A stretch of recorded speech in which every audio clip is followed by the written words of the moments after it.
Hi and welcome to Gaggia Cafe TV. My name is Nick and I'm doing a series of short videos with some recipe ideas to help you get the very best out of your coffee machines at home.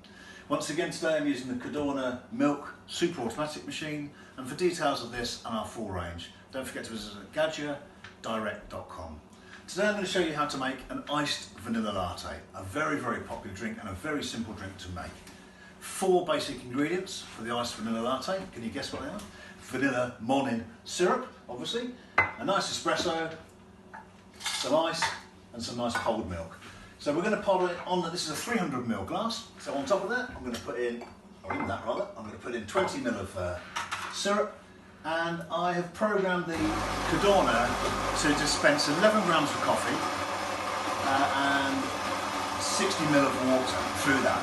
Basically that's a lungo, so it's a slightly longer than an espresso drink really, but the 11 grams still gives it a nice flavour and a nice strength.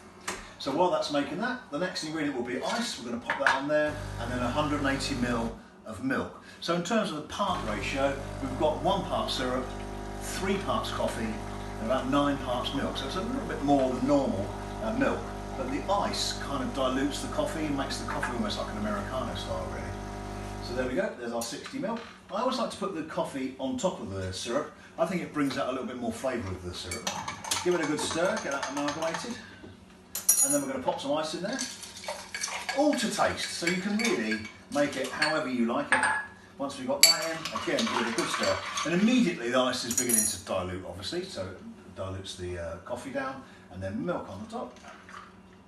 Simple as that. Again, that's a good clank, and a good stir. Straw in the way down, a little bit of taste. That's great, and that extra strength coffee still retains the coffee, nice and sweet with the vanilla, but a beautiful flavour. That's it, thanks very much for watching. Come back soon for some more recipe ideas, and don't forget to visit us at GaggiaDirect.com to see our full range. Hit the subscribe button at the bottom to be notified when we upload more videos. See you next time, thanks again.